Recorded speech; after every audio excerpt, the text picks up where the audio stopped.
আমি 2017 সালে বা 18 সালে আমাদের প্রথম কাজ। আমাদের একটা প্রথম কাজ ছিল।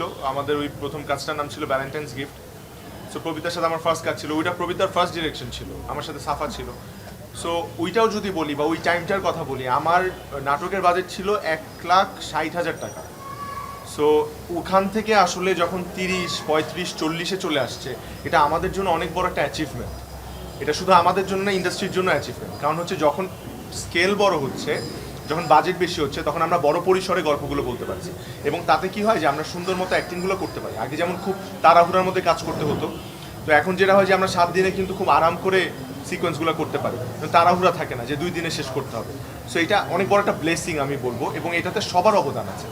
ডিরেক্টর, প্রডিউসার, স্পন্সর, কাউকে মানে কোনোটাই ডিনাই করতে পারবো না। স্পন্সরের অনেক বড় একটা অবদান আছে, ইউটিউবের অনেক বড় অবদান আছে, টিভি চ্যানেলের অবদান আছে, দর্শকদের অবদান আছে। তারা এখন এত নাটক দেখছে দেখেই তো আমরা আসলে এত বড় পরিসরে কাজগুলো করতে পারছি, বাজেট বেড়েছে।